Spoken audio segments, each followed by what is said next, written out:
बोले राजा रामचंद्र भगवान की जय। हम सब लोग बहुत सौभाग्यशाली हैं कि श्रावण मास में आज हरियाली तीज के दिन इस पवित्र प्रांगण में बैठ करके आप सभी लोगों ने भगवान शिव का रुद्राभिषेक किया और तत्पश्चात जो है यज्ञ पुरुष भगवान की साधना की यज्ञ किया और तदुपरांत जो है ऐसा अवसर मिला कि हम और आप मिलकर के भगवान के गुणों का गान जो हमारा अनवरत जो है इस श्रावण मास में जैसा संकल्प था भगवान को कथा सुनाने का, हम सभी लोग भोलेनाथ को कथा सुना रहे हैं। और आज की हमारी कथा कहाँ है? पुष्प वाटिका कहाँ है? जनकपुरी में। जनकपुरी किसकी है? वहाँ की देवी कौन है? ताके जुग पद कमल मनावो, ताके जुग पद कमल मनावो, आजुग निर्मल मति पावो, आजुग निर्मल मति पावो। सिया राम जय राम जय जय राम, सिया राम जय राम जय जय राम। बोले रामचंद्र भगवान की जय।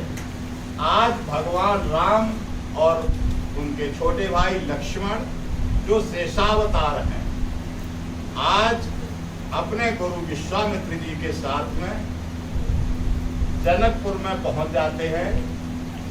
राजा जनक ने बहुत ही आओ भगत की और गुरुदेव विश्वामित्र को बताया, ये सुंदर सुंदर दो बच्चे किसके हैं महाराज? ये किसी ऋषि कुल के हैं या राजकुल के?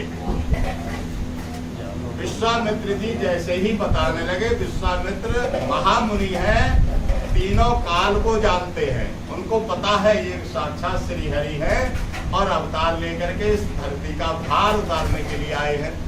ऐसे जनकपुरी में अपनी शक्ति स्वरूपा जो उनकी सगुण माया, दो तरह की माया होती है, एक माया इस जगत को भ्रमित करती है और एक माया जो है इसको सृजन करती है। माता सीता इस जगत की सृजन करता है, उनको लेने के लिए आए हैं। तो जैसे ही जनक जी पूछने को हुए महाराज ये कौन है, और विश्वामित्र जी कहने ही लग गए थे, लेकिन भगवान ने मुस्कुरा करके और क्या कर दिया, अपनी माया का प्रभाव डाल करके उनको चुप करा दिया। महाराज अभी मत बताओ हमारा राज, अभी मत बोलो। तो भगवान राम ने गुरु जी से कहा, गुरु जी लक्ष्मण का मन है जरा इस जनकपुरी नगर को देख करके आए। गुरुदेव ने आदेश दिया। राम और लक्ष्मण दोनों लोग जनकपुरी में घूम रहे थे और क्या आदेश दिया विश्वामित्र जी ने राम जी को कि हे राम, ये जनकपुर है, यहाँ कोई भी जो है देह को पसंद नहीं करता है। आप कितने सुंदर हैं, कितना आपका बल है, कितना आप में वैभव है, इसको कोई भी देखता नहीं है, क्योंकि जनक विदेह नगरी है। विदेह का मतलब है जो शरीर से ऊपर की बात है, शरीर से ऊपर आत्मा है। आत्मचिंतन में वो पूरा नगर लगा रहता है। लेकिन आज विश्वामित्र जी ने कहा, हे राम, ऐसी कृपा करना आज इस जनकपुरी पे कि सब लोग उस ब्रह्म सुख को त्याग करके और तुम्हारे मुखार बिंद से जो है प्रभावित हो और इसमें जो है अपना मन लगा दे। तो मैं ऐसे समझ लेना ये मेरी गुरुदक्षिणा है। क्योंकि एक बार जनक जी और विश्वामित्र जी में सगुण और निर्गुण के बीच में थोड़ा सा जो है वार्तालाप हो गया, और वार्तालाप इतना हो गया कि दोनों अपने अपने इष्ट को लेकर के और पूरा क्रोध में आ गए। जबकि विश्वामित्र भी महामुनि हैं, मुनियों के भी मुनि हैं, और जो हमारे जनक जी हैं क्षीरध्वज जी वो इतने बड़े विद्वान हैं कि पूरे संसार से जो है देवलोक से, नागलोक से और पृथ्वी से सभी लोग उनसे ज्ञान लेने के लिए आते हैं। दोनों इतने विद्वान होते हुए भी लेकिन ऐसा संघर्ष उनमें हुआ, ऐसा वार्तालाप हुआ, ऐसा अपने अपने इष्ट के लिए जो है उनका जो है दृढ़ संकल्प था। दोनों लोग अपने अपने स्थान पर थे। कहते हैं कि यते संघर्षण जो कर कोई तो अनल प्रकट चंदन ते होई। कि अगर कोई अधिक संघर्षण करे, अधिक टकराव करे, अधिक जो है वार्तालाप करे, अधिक बात जो है अपना शास्त्र में जो है बातचीत करे तो उससे अग्नि प्रकट हो सकती है। किस तरह से? जैसे चंदन को अधिक रगड़ने से चंदन से भी अग्नि प्रकट हो सकती है, लेकिन वो चंदन से जो अग्नि प्रकट होगी वो अग्नि जो है किसी को नुकसान नहीं पहुंचाती। जिस तरह से अभी हमने हवन की यज्ञ देखी, जिस तरह से भगवान के आगे रखा हुआ दीपक की अग्नि है, इसी तरह से पावन अग्नि प्रकट होती है। तो दो विद्वानों के जब संघर्षण से कुछ चीज निकल के आती है तो वो इस सारे जगत को पवित्र कर देती है। यही आज का फल है कि उधर जो है विश्वामित्र जी को राम जी मिल गए और इधर जनक जी को सीता मिल गई। और आज राम को जाकर के जैसे जनक को दिखाया है तो जनक अभिभूत हो गए, विश्वामित्र के चरण पकड़ लिए, प्रभु हे ऋषिवर आपने बहुत अच्छा किया। वही राम पूरे नगर को कल मोहित करके और गुरु के आश्रम में पहुंचे, वहां संध्या वंदन किया और आज सुबह सुबह जो है गुरुदेव के पूजन के लिए पुष्प लेने के लिए राम को और लक्ष्मण को गए हैं। बहुत सुंदर वाटिका है जिसका नाम है पुष्प वाटिका। उसमें सीता जी, जनक जी और उनकी पत्नी, क्या नाम है सुनैना, सीता जी की माता का नाम क्या है? सुनैना ही है, याद रखना, मैं भूल सकता हूँ, तुम्हारी बात में कह रहा हूँ कि सुनैना नाम है। किसी को पता है क्या नाम है? सीता जी की माता का क्या नाम है? सुनैना। और पार्वती जी की माँ का क्या नाम था? नैना। ये है सुनैना। सुनैना का मतलब है जिनके नेत्र बहुत सुंदर हो, वो सुनैना। और जनक जी उनकी जो है उस नगरी के जनकपुर के राजा हैं। आज उनकी वाटिका में राम प्रवेश करते हैं तो राम क्या लेने गए? पुष्प लेने गए, लेकर के क्या लौटे हैं वो ये कथा आज की हमारी बताएगी। पुष्प लेके लौटे कि कुछ और लेकर के लौटे? कैसे?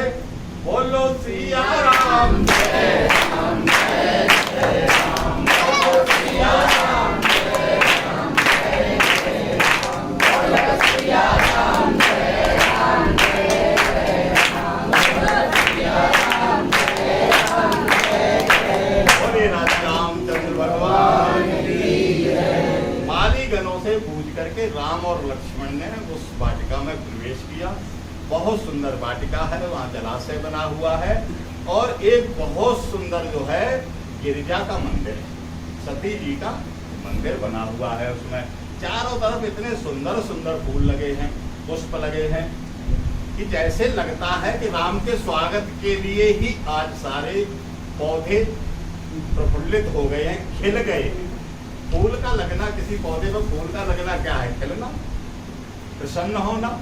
पूरी बगिया जो आज खिल रही है चारों तरफ। जो जिन वृक्षों पे, पौधों पे सीजनल फूल आते हैं, कभी किसी का भादों में आ गया, किसी का श्रावण में आ गया, तो किसी का फागुन में आएगा, किसी का जो है बहुत गर्मी पड़ती तब आएगा। लेकिन इस समय उस बगिया के एक एक पौधे में सुंदर सुंदर पुष्प लगे हुए, बड़े बड़े पुष्प लगे हुए और पुष्प थोड़ा थोड़ा झुके हुए, जैसे सूर्यमुखी का पुष्प झुकता है सूर्य की तरफ मुंह करके, ऐसे सारे आज जो है पौधों के पुष्प जो है ऐसे झुके हुए हैं। ऐसे लगता है कि सब राम को अपनी तरफ आकर्षित करना चाहते, प्रभु हमें ले चलो, प्रभु हमें ले चलो। ऐसा करते करते जैसे ही बगिया में प्रवेश किया है, उसी समय क्या कहते हैं, कहते ही अवसर सीता कहे आई, ते ही अवसर सीता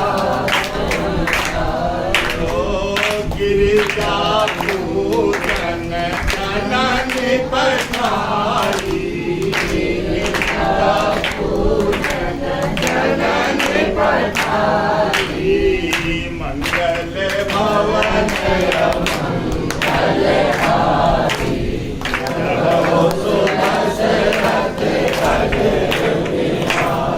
उसी समय जानकी जी को उनकी माता सुनैना ने भेजा है कहाँ? गिरजा की पूजा करने, क्योंकि कल ही तो धनुष यज्ञ है, कल ही तो इनके लिए वर की जो है तलाश होगी, हो सकता कल ही पर मिल जाए, तो आज जाकर के गिरिजा जी से पूजा करके आओ।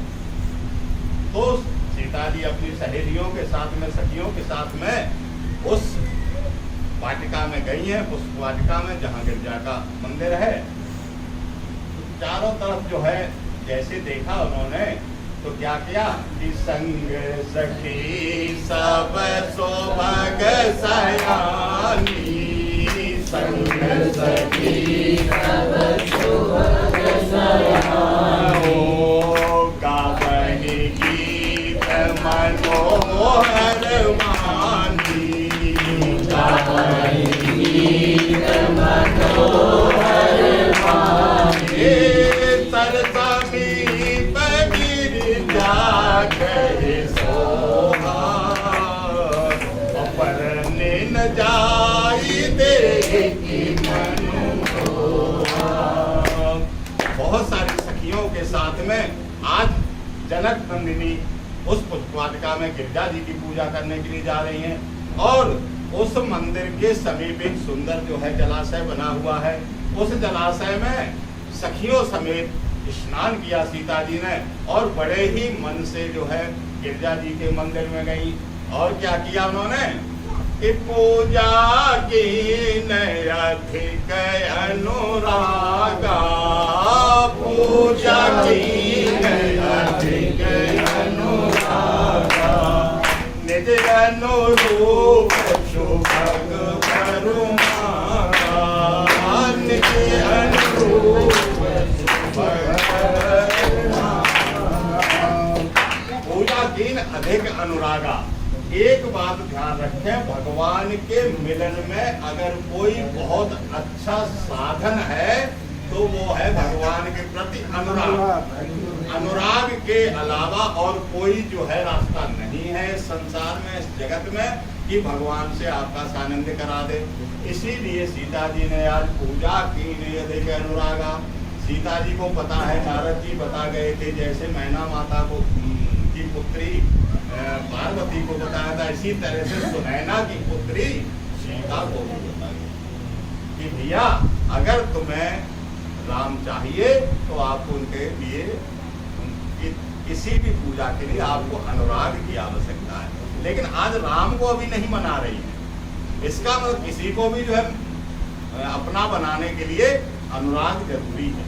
अनुराग कहते हैं ऐसा प्रेम जिससे हम जिसको प्रेम करते हैं उसको किसी तरह का कष्ट ना हो, और हमारा प्रेम जो है उसके पास में सरलता से पहुंच जाए। आज सती जी की पूजा करने के लिए, गिरिजा जी की पूजा करने के लिए अधिक अनुराग से गई, और मांगा क्या है? निज अनुरूप सुभग वर मांगा, अपने अनुरूप। लेकिन उसमें एक विशेषण उन्होंने लगा दिया, सुभग। सुभग का मतलब है कि सुंदर गौर वर्ण भी उसमें आता है, और सारे लक्षण है। नैन ऐसे होने चाहिए, नाक ऐसी होनी चाहिए, भुजाएं ऐसी होनी चाहिए, पक्षस्थल ऐसा होना चाहिए, बाल ऐसे होने चाहिए। उसी में एक और विशेषण है सुभग में कि जो है रंग गोरा हो दूल्हे का। निज अनुरूप सुभग वर, ध्यान रखना, ठीक है। और सभी सखियां जो है बगिया में घूमने लगी, तो एक चंचल सखी थी जिसका मन जो है झुंड में नहीं लग रहा था, तो उसने सोचा चलो जो है बगिया का कुछ अच्छी चीज देख के, हो सकता है उसकी जो है इच्छा ऐसी रही हो कोई सुंदर चीज अगर देखने को मिल जाए, कोई सुंदर पुष्प मिल जाए तो मैं अपनी जानकी जी को, अपनी सहेली सीता जी को जाकर के दिखा दूं। लेकिन आज तो जो फूल उस सखी को मिला है तो क्या कहने उस फूल के, कि एक सखी सिया संग बिहाई, गई रही देखन फुलवारी, कई दो बंधु बिलो के जाए, प्रेम विवश सीता बन आई।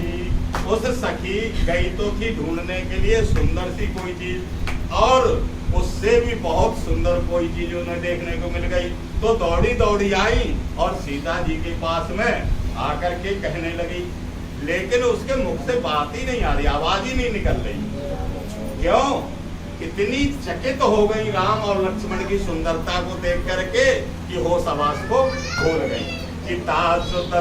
देखी सकने और जल प्रभु कारण निज हरत करे, पूजे सबन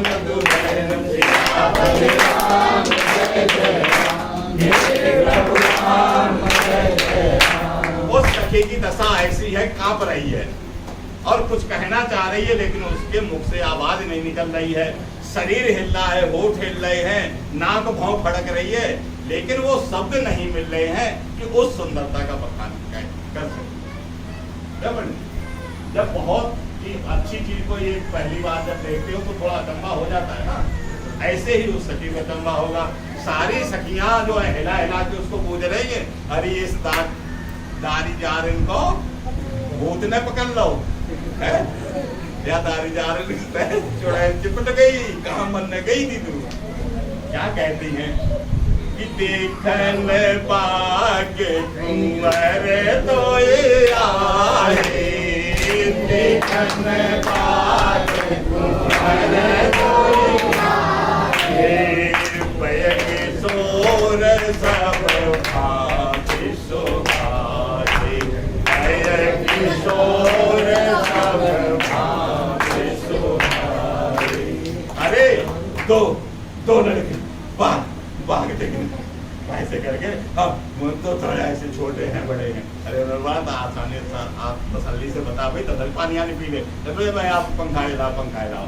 तब जाकर के धीरे थोड़ा सा शांत हुई, तब कहती है श्याम गौर की कहूँ बखानी।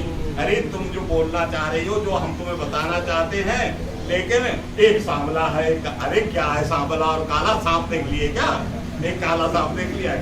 अरे नहीं, वो कैसे हैं, उनको कैसे कहूं मैं, क्या बताऊं? गिरा अनयन नयन बिन वाणी, गिरा अर्थात ये जीव है, इसके आंख नहीं है, और आंख है जिसने देखा है उनको, उसके जो है जिब्या नहीं है। कैसे बखान करूं? तुम अगर कोई चीज देख करके आओगे तो उसका वर्णन कर दोगे। अब तुमने इन्हें बता दिया, इन्होंने इन्हें बता दिया, इन्होंने उन्हें बता दिया, तो उस शब्द का पता नहीं क्या तुमने देखा था, और बाद में जाकर उसका 10वां 11वां आदमी क्या बताएगा। अगर आंखों के वाणी होती तो जैसा स्वरूप देखा वैसा वर्णन कर सकती थी, या फिर जिब्या की आंख होती। इसका मतलब यह है कि जो है जिसने भगवान की सूरत देखी है वो ही सिर्फ जो है उनका वर्णन समझ सकता है, करना तो बहुत मुश्किल बात। तो वो सखी किस तरह से बताती, गिरा नैनवानी, कैसे बोलूं मैं सखी, सुन हरसी सब सखी सियानी, सिय ही अति उत्कंठा जानी। जब उसने इतनी बात कही तो दूसरी कहने लगी ये पगली है। कल हमारी अम्मा ने तो बताया था कि हमारे पिताजी वहां गए थे राम को देखने, उन्होंने बताया ये मुझे लग रहा वो ही देखे आई, ये कल जो है कहीं चली गई होगी लकड़ी बीनने के लिए, और ऐसे नहीं पता चला कि राम लक्ष्मण जो है कल पूरे नगर को दर्शन दे गए, ये पगली। कहने लगे कि वो राम और लक्ष्मण ऐसा सुंदर और कोई इस जगत में है नहीं। तो सीता जी के हृदय में भी उत्कंठा जागी कि भाई ऐसे तो देखना चाहिए। एक कहे नक्षत्र ही आली, सुने जे मुनि संग आए काली। जो कल आए हैं ऋषि के साथ में, ये वो ही है दोनों। और इन्होंने क्या किया, कल तुम कहाँ थी सखी, तुम्हें कुछ पता ही नहीं, तुम पता नहीं कहाँ लगी रहती हो। जिन निज रूप मोहनी डारे कीने सुबस नगर नर नारी। विश्वामित्र जी ने क्या कहा था, कोई बचना नहीं चाहिए। जो बीमार थे, जो घर से निकल नहीं सकते थे, उनके घर घर में भी जाकर के भगवान राम ने अपने दर्शन कराए। तो आज सखी कह रही कीने सुबस नगर नर नारी। और ऐसा नहीं कि सिर्फ नारियां मोहित हुई हैं, राम और लक्ष्मण, पुरुष भी हुए हैं। लेकिन वो कैसे कैसे मोहित हुए, कल बताया था ना कि कोई भी स्त्री या कोई भी कन्या ये नहीं सोच रही, कोई औरत ये नहीं सोच रही कि ये मेरी बेटी के लिए दूल्हा बन जाए। कोई जो है कुंवारी कन्या ये नहीं सोच रही है कि मेरे लिए जो है, उनको पता है कि हम क्या, सब ये चाहती है कि किसी तरह से सीता के साथ में इनका विवाह हो जाए। तो ये सखियां भी चाहती हैं कि किसी तरह से उनके जो है एक बार इनका मिलाप तो हो जाए, इनका दर्शन आपस में तो हो जाए। क्या पता भगवान जो है कुछ